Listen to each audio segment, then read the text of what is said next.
Boa tarde, pessoal.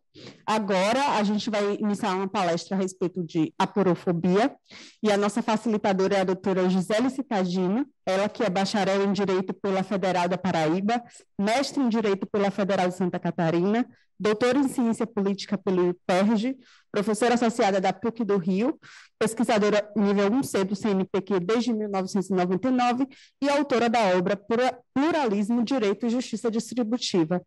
Doutora Gisele, é uma honra para nós da Defensoria contarmos com a sua participação. O tempo é todo seu. Obrigada. Gente, boa tarde. Em primeiro lugar, eu queria pedir desculpa a vocês, porque eu estou aqui sentada com um lenço de pano na mão. Eu precisei viajar ontem, fui a um lugar frio aqui perto e peguei um resfriado horrível. Acordei toda entupida, espirrando, meu nariz parece uma torneirinha aberta, então eu toda hora estou aqui secando o nariz, então eu peço desculpas antecipadas a vocês por esse problema, digamos, inesperado. E eu queria dizer o seguinte, a minha ideia é falar um pouquinho sobre o tema, né? Se bem que aporofobia é igual pluralismo, é quase que um trava-línguas. Aporofobia é um termo que tem pouca... pode significar muita coisa, né? E eu queria, mais do que entender o termo, entender ou conversar com vocês um pouco sobre o que significa efetivamente isso que a gente pode chamar de aversão a pessoas que integram as camadas populares, ou aversão a pessoas mais pobres, ou aversão a pessoas mais desfavorecidas, ou como os americanos gostam de definir, né, separando a sociedade no mundo dos vencedores e no mundo dos perdedores. Em alguma medida, a aporofobia é um termo usado exatamente para designar essa aversão que a gente, em algum momento, a gente não, né? Que as pessoas podem eventualmente ter em relação à chamada camada de baixo da sociedade, aos mais desfavorecidos, aos pobres, aqueles a quem faltam recursos, e não necessariamente aqueles que faltam recursos apenas aqueles que faltam muito recurso, né? A gente não está falando de aporofobia no sentido de uma aversão ao mendigo, né? Aquela pessoa que vive abandonada nas ruas, sem ter o que comer, sem ter o que dormir, sem ter como tomar um banho. A gente está falando de uma aversão a qualquer pessoa que não apareça como se fosse alguém que integra algum tipo ou uma certa elite, né? Então, eu queria um pouco conversar com vocês sobre isso, como é que isso, em alguma medida, se forma no Brasil, quais são as origens disso. E eu queria também falar com vocês, especialmente porque vocês são da área do direito, estão comprometidos aí com a missão da Defensoria Pública. Eu queria falar um pouco com vocês como essa aversão à pobreza, ela, em alguma medida, favorece um certo tipo de viés autoritário na sociedade brasileira, sabe? E isso não é de hoje, isso tem raízes mais profundas, e era sobre isso que eu queria conversar um pouco hoje. Eu sei que a gente tem 1 hora de duração, eu espero que esse Zoom não seja aquele Zoom de 1 hora que, ao final de 1 hora, a linha cai, e, tendo eu falado ou não, a coisa acaba. Eu espero que tenha um pouco mais. Talvez a gente tenha algum tempo para fazer alguma pergunta, mas eu vou, enfim, dar início aqui a algumas das ideias que eu mais ou menos pensei, né? Então, a primeira coisa que eu queria dizer para vocês, são coisas óbvias, né? Mas que a gente às vezes esquece, é que o Brasil, desde que foi descoberto, o Brasil sempre foi, né, até sua independência, ele sempre foi uma colônia de exploração, nunca uma colônia de povoamento, né? Ao contrário, por exemplo, dos Estados Unidos ou de tantos outros lugares do mundo, né? Em que havia um propósito de você, da pessoa que ocupa aquele território, havia um propósito de você se transferir para aquela região, se compromissar com aquela região, fazer com que aquela região se desenvolvesse, criar a sua descendência naquela região. Aqui no Brasil, ao contrário, esse compromisso com o povoamento, deixar aqui os seus descendentes, transformar essa terra na sua terra, isso nunca existiu até a independência. Nós fomos uma colônia de exploração. Então, as pessoas vinham aqui, vinham da metrópole, às vezes nem somente da metrópole, às vezes de outros países da Europa, vinham aqui, sugavam nossas riquezas, levavam nossas riquezas embora e o resto não importava. O Brasil era importante porque era um lugar de onde se podia tirar o pau-brasil, de onde podia se tirar a borracha, de onde podia se tirar o ouro, de onde podia se tirar o café, enfim, né? O açúcar, qual fosse a riqueza do momento, não importava, mas o que era importante era pegar a riqueza e levar essa riqueza embora para um lugar em que as pessoas viviam, deixavam sua descendência e usufruíam dessa riqueza que era explorada num outro lugar. Então, esse era o primeiro ponto que eu queria destacar, que a gente, no seguinte sentido, a gente não pode perder isso de visão, a gente não pode perder isso de cenário, né? Esse fato de que o país sempre foi um lugar de exploração, né? Como dizia Darcy Ribeiro, um lugar onde a gente sempre fez corpos se desgastarem até a exaustão para produzir riquezas que não seriam deles, mas que seriam levadas para fora. E, nesse sentido, eu não estou me referindo exclusivamente à escravidão, eu estou me referindo também àqueles que, vivendo no país, tinham suas energias sugadas, e não conseguiam usar essa riqueza em benefício próprio ou em benefício do desenvolvimento do próprio país. E aí, se a gente olha para todas as grandes mudanças que o Brasil sofre ao longo do tempo, né? O Brasil começa como uma colônia de exploração até a independência. Normalmente, os processos de independência dos países em relação às metrópoles são processos dos quais a população local participa muito fortemente. Portanto, são processos de independência em que as camadas populares atuam. Se a gente olha o que aconteceu na Índia, por exemplo, nos Estados Unidos, em vários outros países que foram colônias, né, em algumas regiões africanas, do continente africano, a gente vai perceber que na origem dos processos de independência, a gente tinha uma forte mobilização da base da sociedade. A base da sociedade, as camadas populares, ou, para usar uma linguagem mais, digamos, técnica, juridicamente e politicamente, a soberania popular tinha uma participação fortemente ativa no processo de independência dos países. E aqui no Brasil, se a gente olha para o nosso processo de independência, o nosso processo de independência foi feito através de uma aliança política entre a elite imperial, uma parte da nossa elite civil e uma elite internacional, né? A elite imperial jogou um papel decisivo, né? É Dom Pedro I que proclama a independência.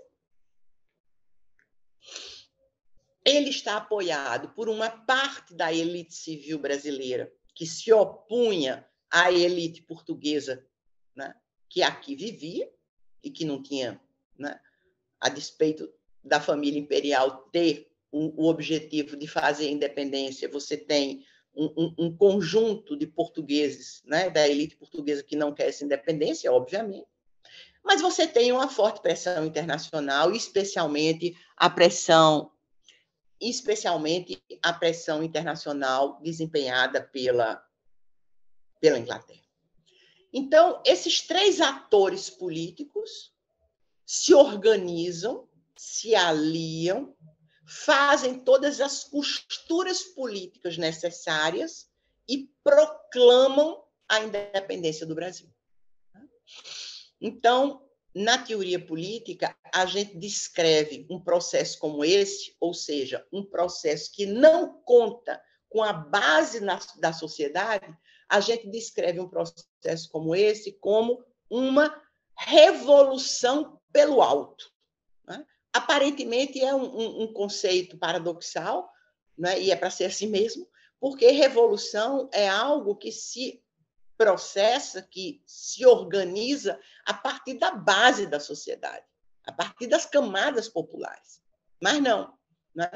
A revolução é revolução por quê? Porque é um corte institucional em relação ao passado. Né? A independência é uma mudança institucional brutal em relação a um país que até então era uma parte de uma grande metrópole.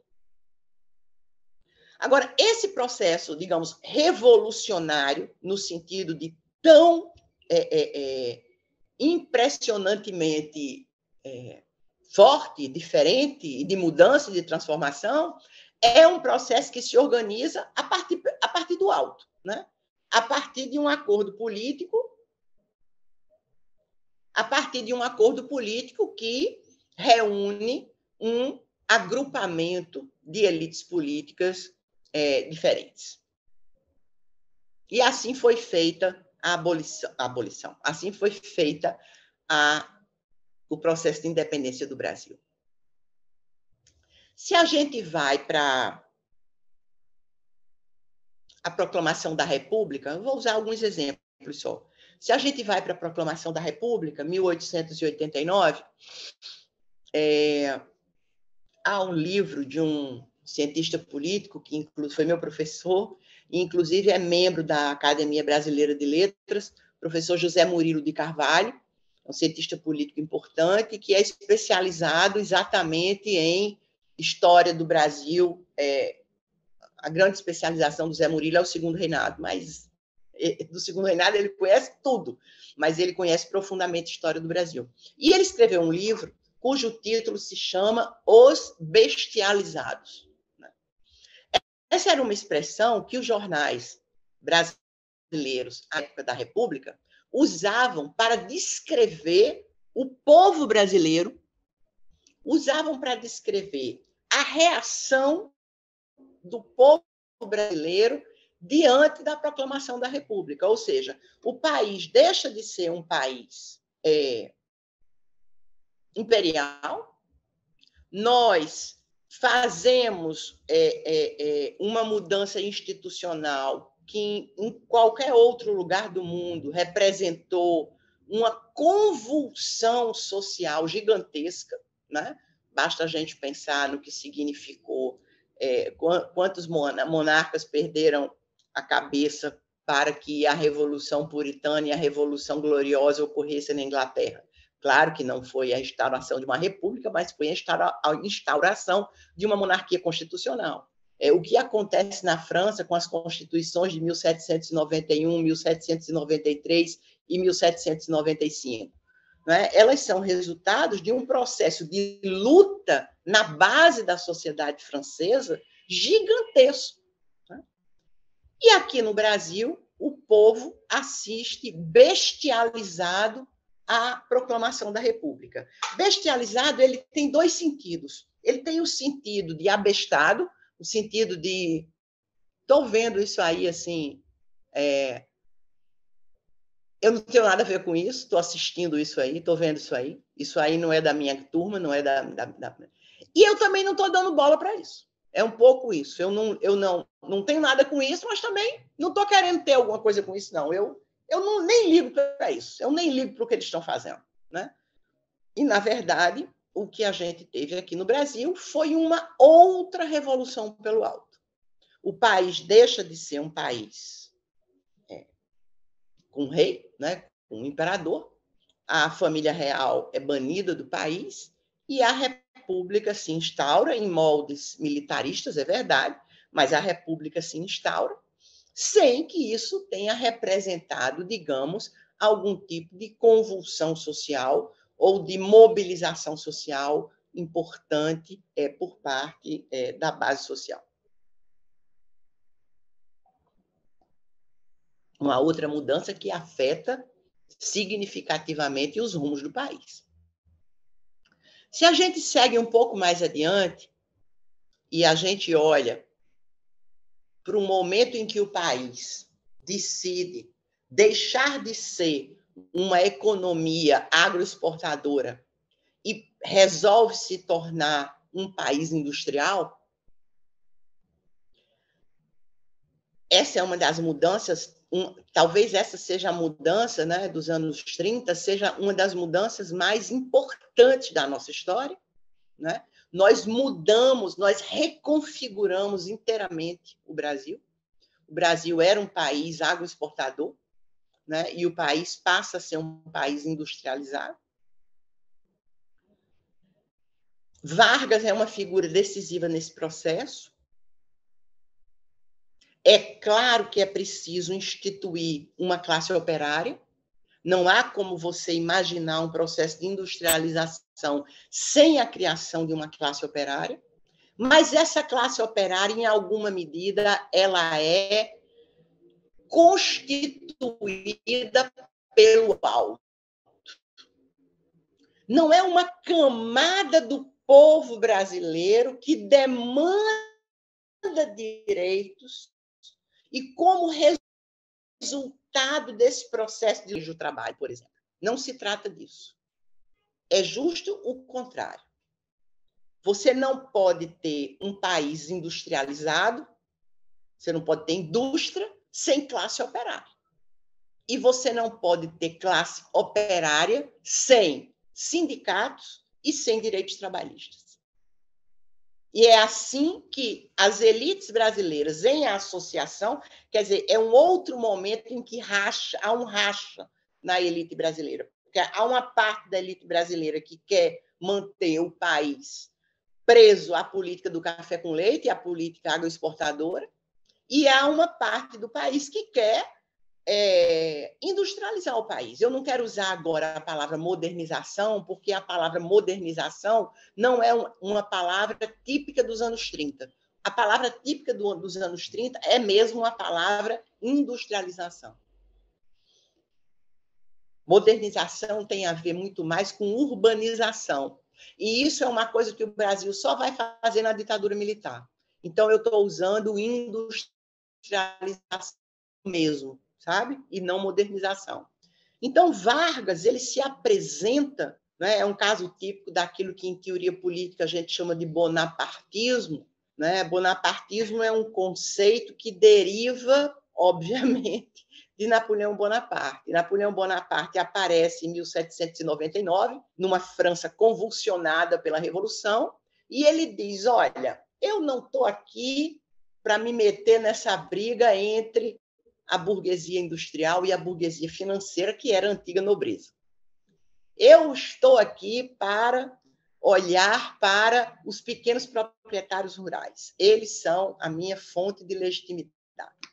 E, na verdade, isso não passou de um blá, blá, blá, porque Bonaparte governou para industrializar a França. Né? Então, ele governou para uma associação entre a burguesia industrial e a burguesia financeira. Vargas é um tipo de Bonaparte, né? Um tipo de bonapartismo, né? Porque ele diz que ele está interessado em proteger os mais desvalidos, ele é o pai dos pobres, ele é o dono, ele é o feitor da consolidação das leis do trabalho, e ele aparece nesse sentido como a pessoa comprometida com a classe trabalhadora, mas, na verdade, a grande tarefa de Vargas é industrializar o Brasil, e ele faz isso muito bem. Né? Nós estamos nos desindustrializando de pouco tempo para cá.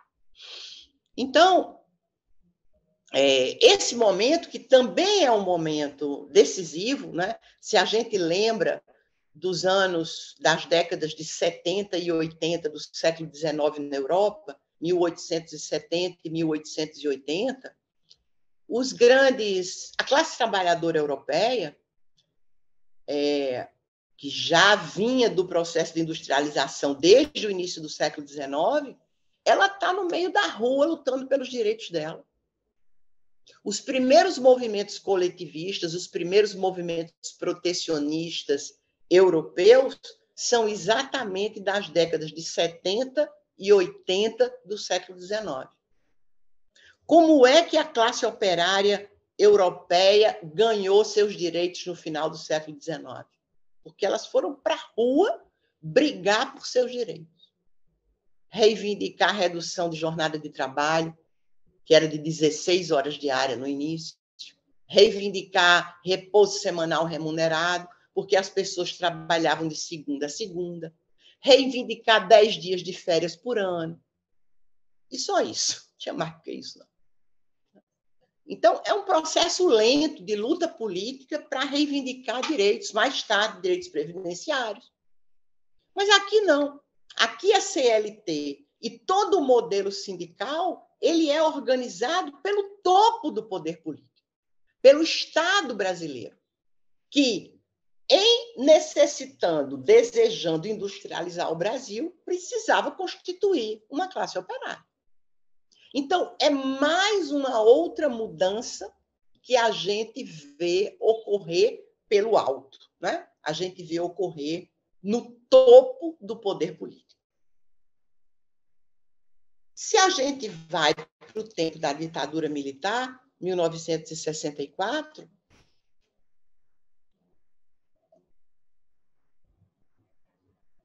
aí sim nós temos o maior processo de modernização da história do Brasil. Quando 1964, quando a ditadura tomou o poder, os militares tomam o poder em 64, 70% da população brasileira vivia no campo e 30% da população brasileira vivia na cidade. Quando a ditadura acaba na redemocratização de 80, da década de 80 do século passado, a gente havia invertido essa proporção. 70% da população brasileira morava nas cidades e 30% da população brasileira morava no campo. Gente, o impacto cultural, o impacto político, o impacto econômico, o impacto societal de uma mudança dessa, de um país que deixa de ser um país voltado para o seu interior e se transforma num país das grandes metrópoles, com condições absolutamente indignas, né, de vida urbana, né? Isso é uma mudança inteiramente organizada pela ditadura. A ditadura rasga o país inteiro de estradas, a ditadura rasga o país inteiro com redes de comunicações, a ditadura leva a grande mídia corporativa para todos os recantos do Brasil, de maneira que você não tem mais, né, a partir dos anos 80, você não tem mais o Brasil rural, o Brasil agreste, o Brasil profundo, o Brasil mais inocente, o Brasil que tem uma cultura mais específica daquele Brasil cosmopolita, das grandes cidades. Não, não. Todos os valores das grandes cidades, as grandes cidades ocupam, elas estão preenchidas pela maior parte da população brasileira, 70% da população brasileira vive nas grandes cidades, e os outros 30% que estão no interior, através dos meios de comunicação, eles têm todos os acessos a toda a cultura cosmopolita da cidade. Então, esse é meu último exemplo. A gente também podia falar da redemocratização, né? Quem é que aqui não sabe que, ao contrário da Argentina e do Chile, por exemplo, os nossos militares participaram do processo de redemocratização do Brasil. Isso é inacreditável, mas é a nossa cara. Eles são os grandes derrotados ao final da ditadura, mas nós jamais conseguimos fazer aqui uma justiça de transição que, como na Argentina ou no Chile, fosse capaz de punir os excessos ocorridos. Jamais. E, mais do que isso, os militares participaram ativamente do processo constituinte. Qualquer um de vocês pode mergulhar na biblioteca da minha universidade, por exemplo, da PUC do Rio, e vocês vão encontrar várias teses e várias dissertações que tratam exatamente de qual foi a participação dos militares na Assembleia Nacional Constituinte e em todo o processo de redemocratização. Ou vocês acham que a decisão do Supremo Tribunal Federal, quando julga a DPF 153, que propõe que a gente reveja a lei da anistia, a coisa de, sei lá, quantos anos, não muitos anos atrás, qual foi a postura do Supremo Tribunal Federal? De jeito nenhum. A anistia foi dada, foi resolvida. Aqui no Brasil a gente não entra em conflito, a gente não fica chafurdando na lama, das agressões, na lama dos conflitos, das contendas. Vamos esquecer o passado, é para frente que se anda. O discurso que a gente escutava era esse: é para frente que se anda, vamos olhar para o futuro, vamos esquecer as nossas diferenças, as nossas rivalidades. Se houve tortura, isso já ficou lá atrás. É bola para frente. Esse era o discurso presente em todas as falas de todos os ministros do Supremo. Então, com isso, eu estou querendo dizer a vocês, e essa é a primeira parte aqui da minha fala, eu estou querendo dizer a vocês o seguinte: ao longo da nossa história, qualquer que seja o momento político de grande efervescência e de grande mudança institucional, essa efervescência não chega na base da sociedade, não chega na soberania popular, não chega no povo brasileiro, de que falava Darcy Ribeiro.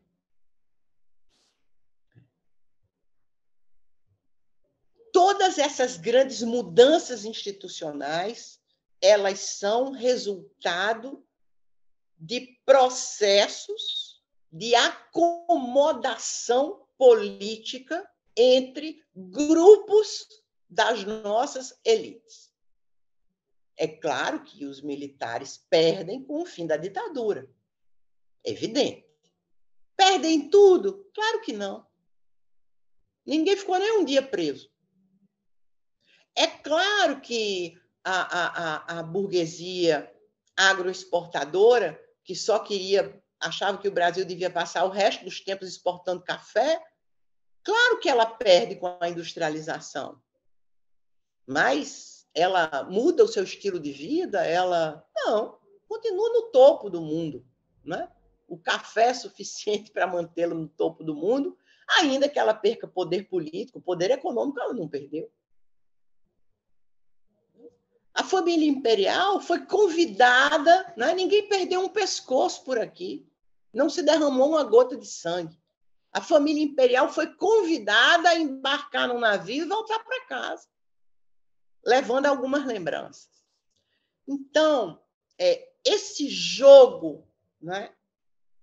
Esse jogo político que passa pelo topo da sociedade faz parte da nossa trajetória política e da nossa trajetória constitucional. Talvez não, com certeza. A Constituição de 88 ela tenha tido uma pitada de povo que nenhuma outra Constituição brasileira já teve no Brasil, sem dúvida. É efetivamente uma Constituição democrática. Eu estava lá, estava começando minha vida de professora, e o Departamento de Direito da PUC abriu em 1987, o Departamento de Direito da PUC, não, todos os departamentos de Direito de todas as universidades do Brasil, as importantes, abriram setores de acompanhamento da Constituinte. E eu fazia parte do setor de acompanhamento da Assembleia Nacional Constituinte na PUC do Rio. Me lembro de ter ido a Brasília umas 2 ou 3 vezes acompanhar algumas das grandes votações. Me lembro de ter ficado uma vez 3 semanas em Brasília participando assistindo, né, uma das votações de uma das comissões de direitos. Enfim, eu e um monte de professores brasileiros, especialmente naquela época, né, os mais jovens que estavam muito entusiasmados com o fim da ditadura. Mas, se a gente olha os acordos costurados pelo Centrão, né, esse Centrão que a gente fala agora, né, é o mesmo Centrão, né, que a partir de um determinado momento controla inteiramente o processo constituinte. Mas, a despeito da presença do Centrão já naquela época, quando ele se constitui, né, não dá para dizer que a Constituição de 88 não teve participação popular. Teve uma extraordinária participação popular. Foram 100 milhões de assinaturas em emendas populares. Isso não é brincadeira, isso não é pouca coisa. A gente deu um passo bastante importante naquele momento para desfazer um pouco essa triste história do nosso passado de exclusivamente revoluções pelo alto. Agora, para que a gente também não pense, né, que o povo brasileiro está morto, né, não existe, ele nunca existiu, né, nós não temos soberania popular, nós não temos projetos alternativos vindos de baixo, a gente precisa falar do outro lado disso, né? Eu não vou detalhar, porque a gente não tem tempo.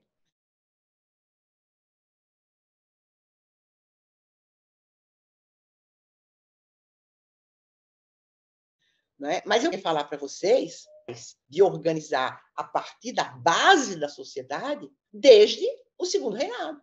Portanto, um pouco depois da independência. A gente pode falar da cabanagem, a gente pode falar da sabinada, a gente pode falar da Revolução Praieira, a gente pode falar da Revolta dos Malês, a gente pode chegar agora quase no início do século XX falando do contestado, a gente pode falar dos farroupilhas. Então, a gente tem isso só para ficar lá atrás, né? A gente tem povo nesse país que reivindica, que tem capacidade de associação, que vai à luta, que briga pelo território, que briga para se identificar com o território. Agora, vamos olhar todas essas... claro que eu não vou analisar uma a uma, mas vamos olhar para todas essas, digamos, insurreições, para todos esses momentos disruptivos, para todos esses momentos em que havia algo de novo, que era a possibilidade de algum tipo de mudança política que não fosse um arranjo organizado no alto da sociedade por suas elites. Como é que as elites brasileiras lidaram com todos esses movimentos em que o povo brasileiro, a base da sociedade brasileira, aparecia? Sempre da mesma maneira. Você chama as forças, ou a Força Nacional, em alguns casos foi a Força Nacional, mas quase sempre as forças militares, você vai lá e acaba com o conflito. E como é que você acaba com o conflito? Porque você vai lá e negocia o conflito. Olha, vocês querem isso, a gente não pode dar isso, a gente dá isso. E aí a outra parte vem e apresenta uma outra pauta, e aí a gente negocia de novo. E de negociação em negociação, esses sujeitos políticos vão se civilizando. Eu acho que a psicanálise talvez explique isso melhor até do que a teoria política. As mulheres talvez vão compreender isso melhor do que os homens aqui. Quando a gente tem um bebê, o bebê é um ser que não conhece limites. Ele é um ser desejante que ele quer tudo. Ele quer muito sono, ele quer muita comida, ele quer muito peito, ele quer muita atenção, ele quer tudo. Ele não tem limites. E quem é a mãe? A mãe é essa criatura que vai assegurando a vida física e psíquica deste novo ser, mas ela vai fazendo isso colocando limites a essa criança.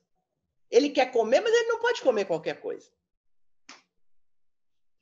Ele está sujo, mas ele gosta de água, mas ele não pode viver dentro de uma banheira.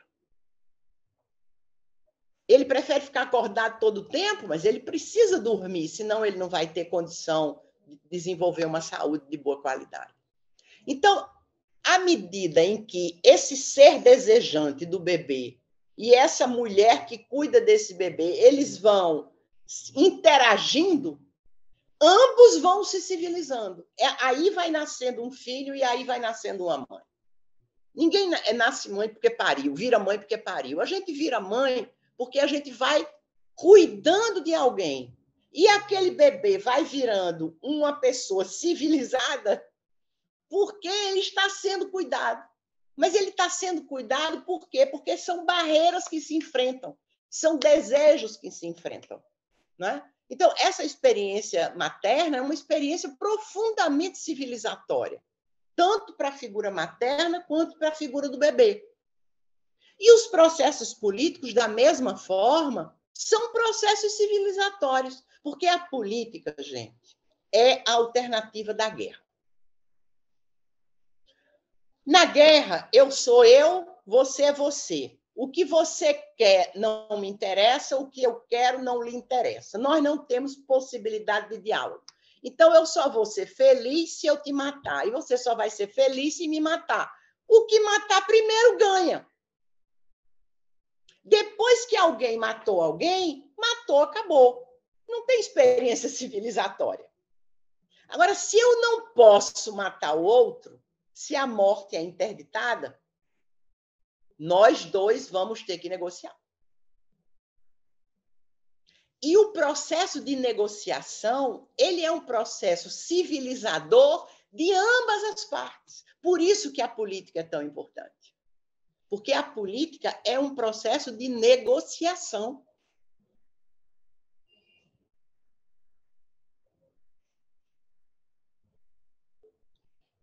Então, aqui no Brasil, todas as vezes que as camadas populares apareceram, deram a cara à tapa, reivindicando questões, a resposta das elites brasileiras nunca foi a resposta através da política. Sempre foi a resposta através da guerra, através da destruição. É por isso que eu insisto em dizer para vocês, em qualquer lugar que eu vou, que talvez o Brasil, com toda a nossa fama, e isso é paradoxal, né? Com toda essa nossa fama, mas eu acho que é para compensar mesmo, né? Toda essa nossa fama de sermos, e somos efetivamente, simpáticos, gentis, calorosos, solidários, muitos de nós, né? A maior parte de nós é assim, a maior parte de nós é assim. Mas, ao mesmo tempo, nós temos uma das elites mais brutais e mais violentas do planeta. Então, o que é que as elites políticas fizeram ao longo de toda a nossa história? Destruíram as pessoas que apresentavam algum tipo de reivindicação. Como é que todas essas experiências disruptivas terminaram? Porque todas as pessoas que participaram dessas experiências foram mortas. Como é que a cabanagem acabou? Quando não restou um só cabano. Como é que a revolta dos malês, na Bahia, acabou? Não sobrou um. Sobrou, mas os que sobraram antes não tivessem sobrado, porque foram tão torturados antes de morrerem, e alguns foram despachados de volta para a África. em condições trágicas. O único grupo que apresentou algum tipo de demanda e não foi inteiramente massacrado foram os farroupilhas. Por quê? Porque havia gente da elite proprietária de terra no grupo dos farroupilhas. Por isso, foi o único em que houve processo de negociação e o governo brasileiro precisou ceder, cedeu até muito, e a Revolução Farroupilha realmente foi um processo que partiu da base lá no Rio Grande do Sul e obteve algum sucesso. Mas por quê? Porque certas pessoas que eram proprietárias da terra, que não eram pessoas vistas como a ralé, integravam aquele movimento. Então, de um lado, a gente é diferente da Europa. É isso que eu quero dizer. A Europa, se a gente estuda o século XIX na França, por exemplo, ou o século XVIII na Inglaterra, é uma coisa impressionante. Os processos de luta política, eles vão civilizando mutuamente as diversas forças.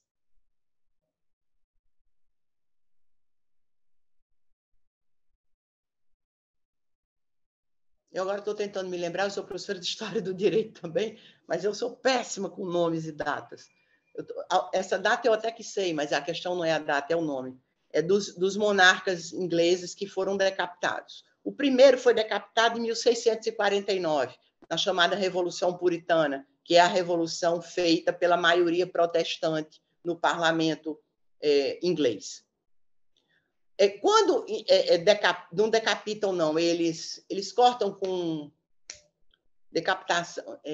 Como é o nome disso? Decapitação, não é guilhotina, né? Decapitação. Eles cortam o pescoço com aquele machado, né? Que bota a cabeça na madeira e corta o pescoço no machado.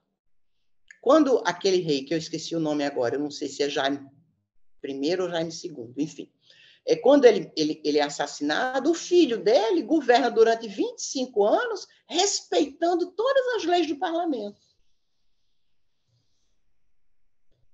Quem vai perder o pescoço de novo é o neto, na Revolução Gloriosa, é o neto do rei que perdeu o pescoço na Revolução Puritana. Por quê? Porque o do meio civilizou-se, né? Soube segurar a onda, porque, olha, perdi meu pai decapitado, não quero perder meu pescoço, não. Mas o neto vai acreditar que vai poder enfrentar o parlamento como seu avô havia enfrentado em defesa do absolutismo monárquico. E não consegue. Então, esses confrontos, e se a gente olha para o parlamento inglês, ou se a gente olha para os jacobinos e para os girondinos na França, aquilo é povo, gente. É povo, é ralé, é camada popular, brigando, dizendo a gente quer a França assim e não assado, a gente quer direito trabalhista, perdeu, mas a gente no futuro vai recuperar, né? E eles não podem ser simplesmente massacrados pelo exército do rei. O rei sabe que não pode fazer isso, que ele não tem força política para fazer isso. Então, esses processos de embate e de grande conflito político, eles são extraordinariamente bons para a sociedade. É muito ruim a gente ser muito simpático, por um lado, e, ao mesmo tempo, extraordinariamente violento, por outro.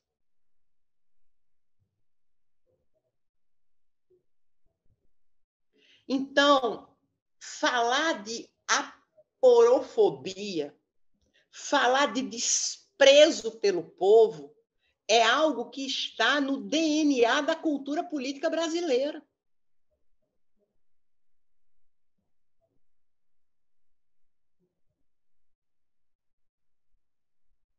A gente destrói a chamada ralé com a maior facilidade. E aqui no Brasil, a gente ainda tem uma outra questão que é absolutamente fundamental e que a gente não pode separar. É que, apesar de sermos, e isso é muito bom, uma sociedade profundamente miscigenada, nós somos uma sociedade talvez uma das sociedades mais racistas do mundo. Nós somos extraordinariamente racistas. Eu acho que a luta do brasileiro hoje tem que ser uma luta antirracista, mais do que qualquer coisa. Se a gente compra a luta antirracista, junto com a luta antirracista vem todas as outras lutas. Por quê? Porque a gente aqui no Brasil tem uma identificação perversa entre pobreza e cor da pele. A maioria das pessoas pobres no Brasil são pessoas pretas ou pardas. A maioria avassaladora são pessoas pretas ou pardas. Então, aqui no Brasil, a aparofobia, a porofobia e o racismo são duas faces de uma mesma moeda.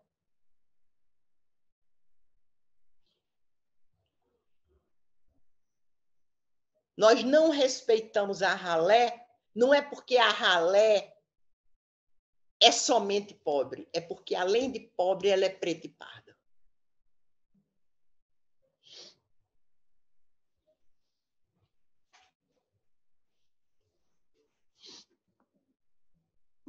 Caramba, eu já estou falando há quase 1 hora.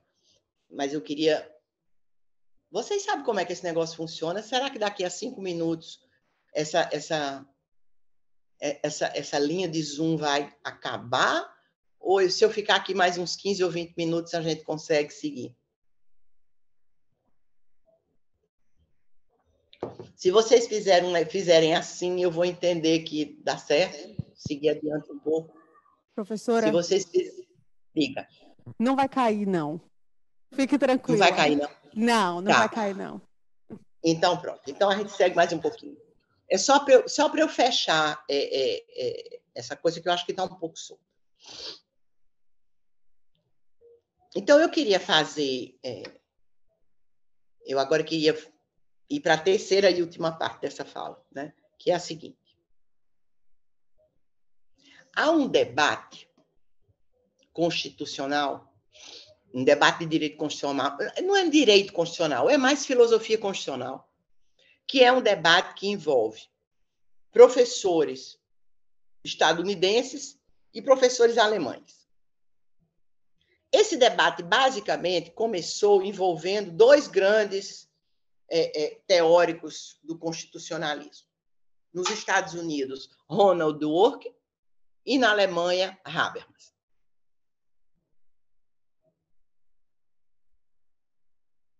Aparentemente, essa conversa, né, esse debate, poderia parecer para nós, assim, à primeira vista, um debate gringo demais, né, para as nossas características, né? Mas, como eu costumo dizer, gente, não existe isso não de gringo demais. As ideias são do mundo, né? E as ideias existem para que a gente pegue, use, mexa, estique, misture, bote no liquidificador, jogue no lixo, enfim. As ideias são do mundo e a gente faz com elas o que a gente bem quiser, desde que faça bem, né? Então, esse debate eu acho um debate muito interessante, não só eu que acho, não, muita gente acha.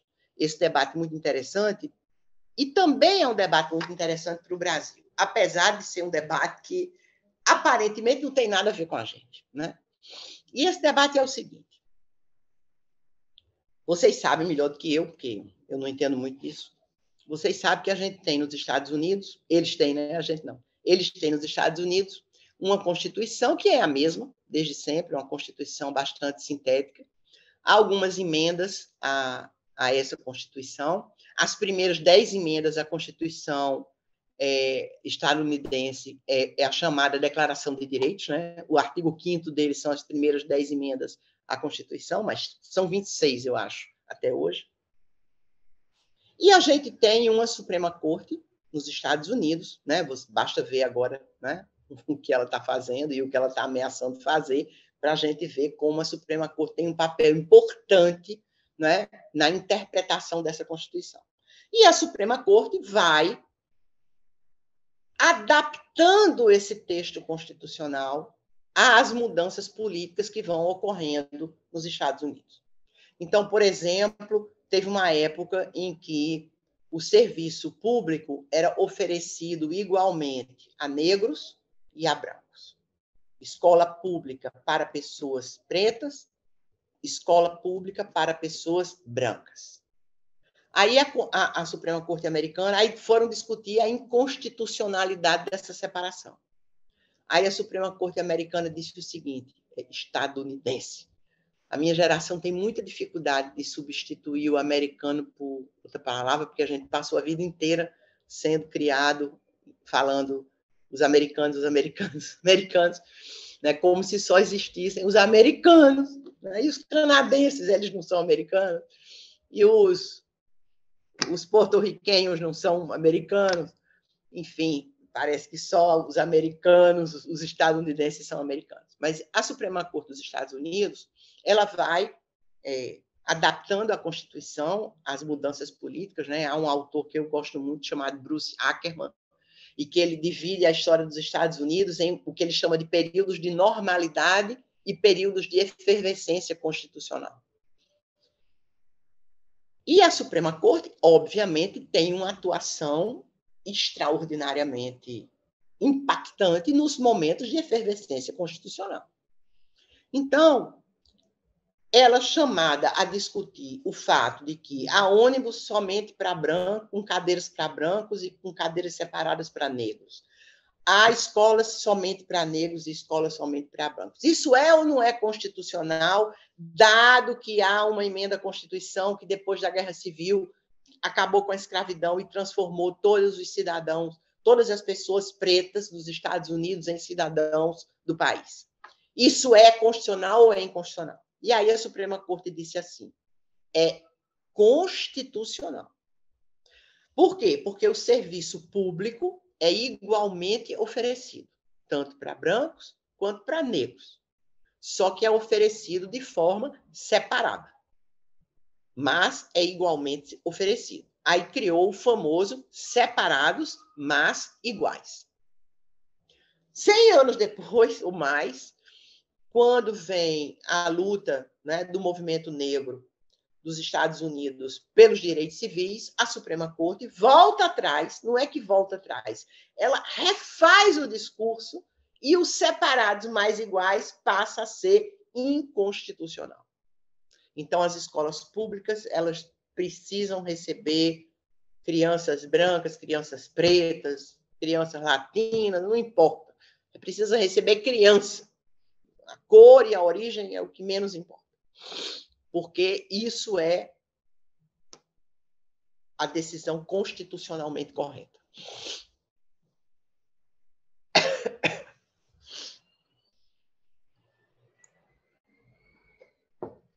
E assim a história dos Estados Unidos, ela vai permitindo que um autor como Dworkin estabeleça a chamada teoria do direito em cadeia, né? Vocês já devem conhecer isso, aquela história de que a Suprema Corte vai escrevendo capítulos, mas que esses capítulos fazem parte de um mesmo romance, que é o romance da história constitucional dos Estados Unidos, que pode ser descrita de uma forma linear.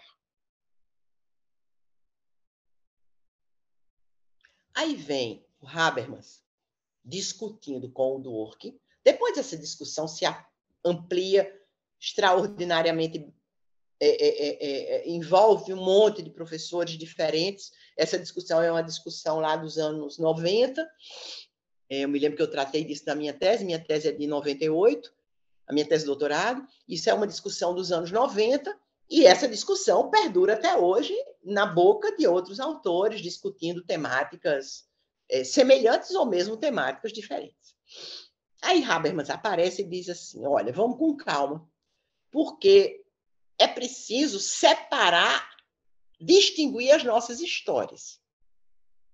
A história constitucional de vocês, se estivesse aí, o Habermas dizendo, eu descreveria essa história como um caminho, olha a expressão que ele usa, um caminho iluminado por um Deus, ele usa a expressão em latim, benignus cum, um caminho iluminado por um Deus benigno, que permite, porque esse Deus ele cria um conto de fadas, né? uma fantasia. Né?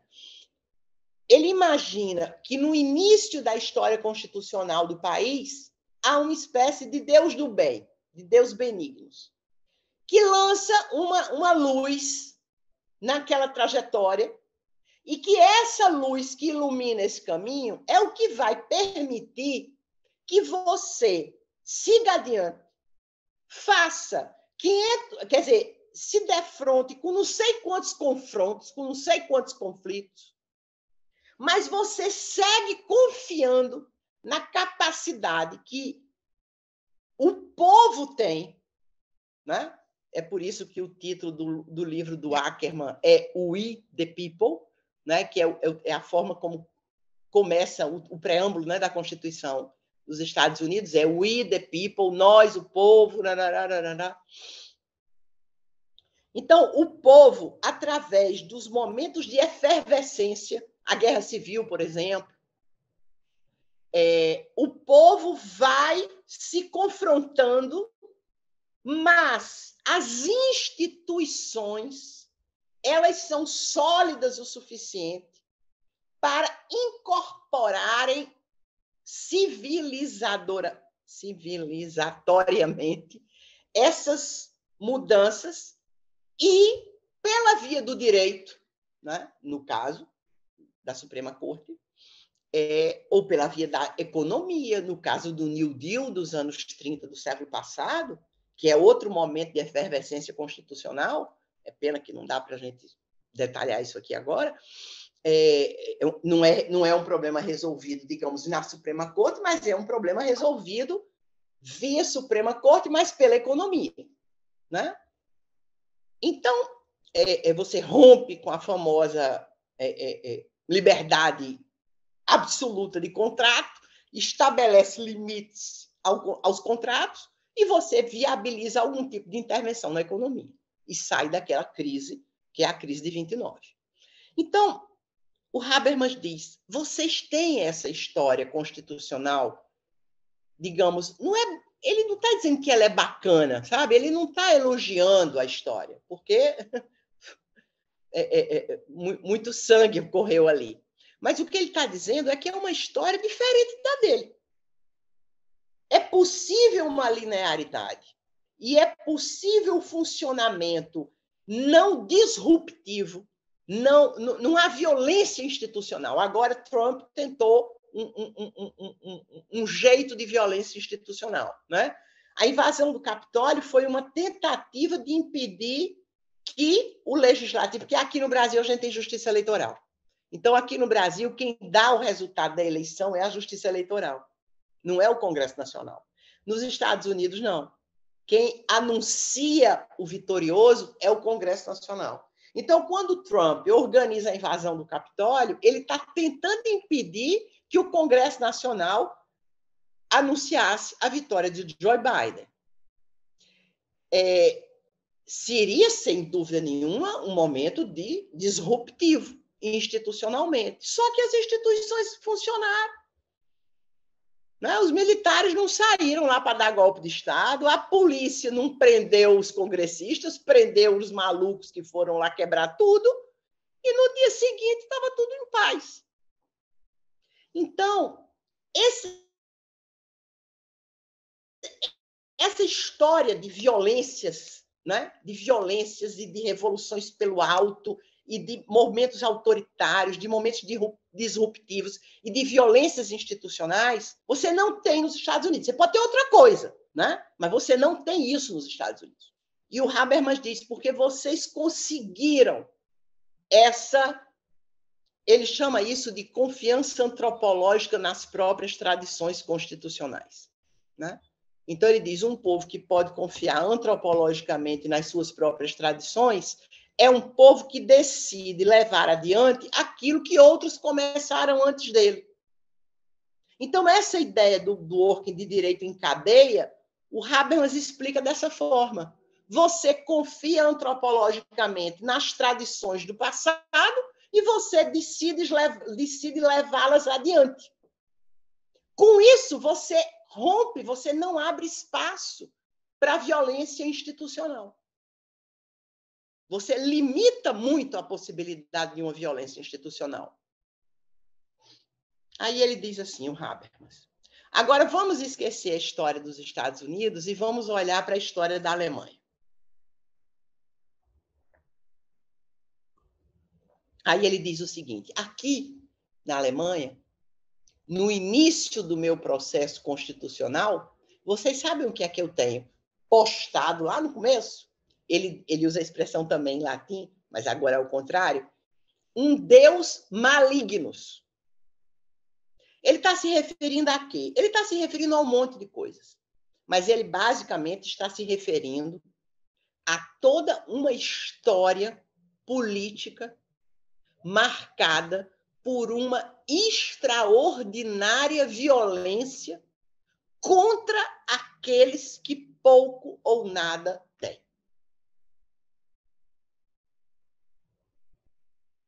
A história da Alemanha é uma história de violência institucional, é uma história de autoritarismo, é uma história de tentativa de destruição ou de não abrir espaço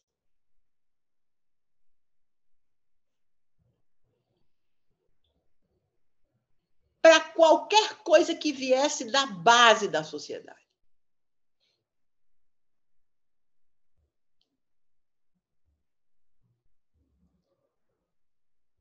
A gente até se pergunta, né?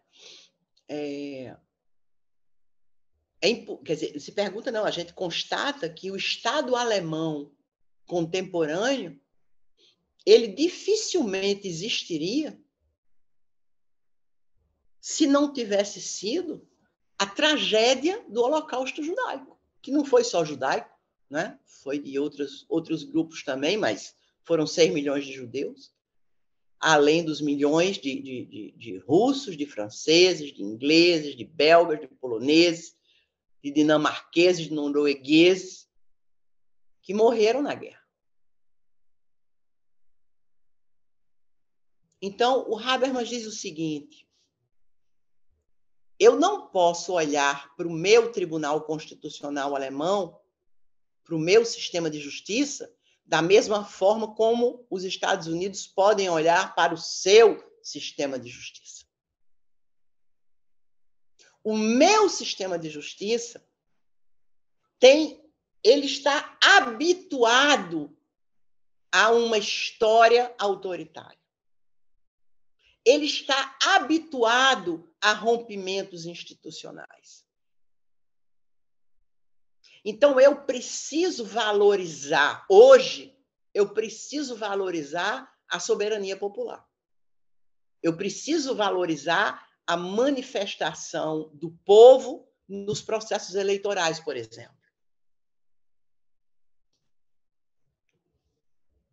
Porque eu não posso correr o risco, e aí vocês podem rir, porque parece que ele está falando do Brasil, eu não posso correr o risco de atribuir ao sistema de justiça um poder que seja nem uma gotinha maior do que os outros dois poderes, ou uma legitimidade, nem que seja uma gotinha maior do que a legitimidade dos outros dois poderes. Porque aqui na Alemanha, a criminalização da política gesta atores autoritários. Gente, essa frase é a cara do Brasil contemporâneo. A criminalização da política gesta atores autoritários. E isso nos permitiria agora abrir espaço para uma nova conversa sobre processo de judicialização da política, criminalização da política, papel do sistema de justiça no Brasil, papel da Suprema Corte no Brasil, lembrar do ministro Luiz Roberto Barroso com a sua ideia de que o Supremo Tribunal Federal pode ser a vanguarda iluminista. E aí eu encerro dizendo para vocês o seguinte: um país que nunca teve respeito pelo seu povo e que sempre confiou nos arranjos das elites políticas que se organizam pelo alto, não pode agora acreditar que, pela via do sistema de justiça, nós vamos tirar o país de algum patamar de atraso e jogar o país em algum patamar de desenvolvimento por conta de uma atuação correta, iluminista, elitista, o que seja, da Suprema Corte. Não é porque a Suprema Corte brasileira acertou em vários pontos que a gente vai esquecer os erros da Suprema Corte em vários outros pontos. Né? Ela é um ator político como qualquer outro, e não pode ser colocado como a gente tem a tendência. No Brasil, nós temos essa tendência de quando, em vez, a gente elege uma parte da elite política e atribui a essa parte da elite política a tarefa de fazer as mudanças que são importantes que ocorram. E nesse momento agora, o sistema de justiça como um todo é o xodó das atenções. Agora um pouco menos, né? Agora um pouco menos, mas já foi o xodó das atenções. Agora, vocês são muito jovens, mas vocês precisam lembrar de que o xodó das atenções também já foi o executivo. Depois da redemocratização, Fernando Collor de Mello e mesmo Jair Bolsonaro foram 2 presidentes da República eleitos como salvadores da pátria. Mais ainda, Fernando Collor de Mello, o caçador de Marajás, que num domingo andava de jet ski, num tempo que jet ski era a maior novidade do planeta. No outro domingo, ele andava no caça supersônico do Exército Brasileiro. No outro domingo, ele andava com uma lancha que desenvolvia 300 quilômetros por hora no Lago de Paranoá. E a cada domingo, ele ia deixando a população brasileira bestializada com o fato de que ele era quase um super-herói, porque ele era um rapaz que dirigia as máquinas mais potentes. Além de ser um garoto alto, bonitão, para quem gostava, eu nunca achei ele bonito, mas a mulherada gostava na época, né? Achava ele alto, bonitão, nunca fez meu tipo. Mas, enfim,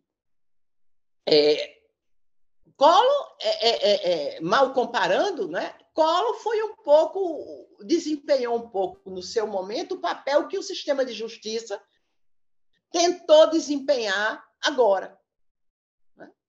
Ou seja, a gente sempre confiando nessa ideia de que nós não podemos abrir espaço para a ralé, porque a ralé não sabe. A ralé é preta, a ralé é pobre, a ralé não tem educação.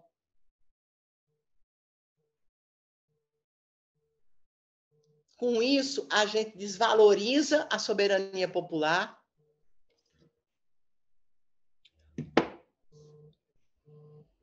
Com isso, a gente arrebenta a ideia de Estado democrático de direito. E, com isso, a gente repete essa nossa longa e interminável história de que as grandes mudanças políticas e institucionais no Brasil precisam ser sempre tomadas ou realizadas através de algum mecanismo elitista. Seja a mente brilhante de um ministro do Supremo que se acha vanguarda iluminista, seja por um presidente da República que está acima do bem e do mal, porque ele está com Deus ou porque ele está, ao lado dele está o bem, a verdade, a beleza e a justiça. Sabe? e cair no mundo real de que a gente só cresce através dos confrontos, dos embates, que a gente não precisa destruir o outro, mas a gente pode brigar, discutir. A gente não é de vidro, de açúcar, a gente não desmancha, não derrete, não se quebra. A gente pode sim ir para o confronto político, a gente pode sim externar nossas opiniões, a gente pode sim ouvir opiniões contrárias, porque só assim, num debate de forças de um lado, forças do outro, é que você pode chegar a algum processo que é civilizatório, não de um grupo, mas de todos. E, nesse sentido, construir uma sociedade menos desigual, mais inclusiva, né? Porque, senão, nós vamos ter sempre esse argumento de que não há povo, ou então o povo que existe, ou ele existe para ser sugado e passado na máquina de triturar, ou ele existe para ser morto. E ninguém constrói, nenhum país, especialmente um país como o Brasil. Isso é que a gente mais lamenta, porque quando a gente olha para a Colômbia, gente, para o Peru, são países, nenhuma crítica a esses países nesse sentido, mas são países que não foram beneficiados, digamos, pela natureza e pelas riquezas, né, naturais, da mesma forma como nós fomos, né? O Brasil é um país extraordinariamente grande, extraordinariamente rico, com uma cultura extraordinariamente diversificada. Nós poderíamos ser um dos países mais importantes do mundo, com um povo vivendo numa situação de dignidade, de bem-estar, com muita educação, enfim, e vejam qual é a nossa situação, né? Um dos países mais desiguais, um país onde mais de 30 milhões de pessoas passam fome. Então, sem que a gente enfrente esses problemas e fale dessa nossa história e compreenda esse processo político, a gente vai ficar sempre dando voltas em torno da espera de figuras que são salvadoras, sabe? Não importa de onde elas venham, mas a gente vai ficar sempre esperando figuras salvadoras. Então, é importante que cada um de nós se comprometa, que cada um de nós passe a gostar de política, né? Que é uma coisa que a gente foi educado para não gostar, né? Porque já imaginou o dia que cada brasileiro entender de política do mesmo jeito que entende de futebol? Acabou, né, gente? Aí sim, a gente tomou o país nas mãos e ninguém tira o país das nossas mãos. Mas enquanto esse dia não chegar, a gente provavelmente vai continuar dando voltas. Gente, era isso. Eu acho que falar de aporofobia é um pouco falar da nossa história, né? Da nossa história de exclusão, da nossa história de destruição e exclusão das nossas camadas populares. Obrigada a vocês, espero que tenha sido bom. Professora, ok? Tá ok. A senhora me escuta? Escuto, claro. Obrigada, gente. Escuto, sim. Queria abrir a palavra para ver se alguém aqui presente tem alguma contribuição a fazer, gostaria de tirar alguma dúvida. Na verdade, também, professora, hoje já foi um dia bastante intenso de atividades aqui para eles, então eu imagino que estejam todos cansados e vão precisar de um tempinho para digerir todos os brilhantes ensinamentos que a senhora deu para a gente nessa tarde. Tomara que tenha sido claro, porque eu sei que vocês vêm do direito e essa não é, digamos, uma palestra, digamos, estritamente jurídica, como a gente está habituado, né? Mas eu tentei ser o mais didática possível. A gente tem a sorte aqui de ter selecionado pessoas que são extremamente críticas. Eu acho que essa foi uma abordagem que já estava prevista, presente no concurso, mas pelo pouco do que convivi com alguns deles, que eu também já conhecia, eles são essas pessoas, embora estejam bastante tímidos nesta tarde. Muito obrigada, gente, professora. Estou aqui, tá? Um abraço grande aí para todo mundo e muito boa sorte para vocês todos. Tchau, tchau. Tchau, tchau.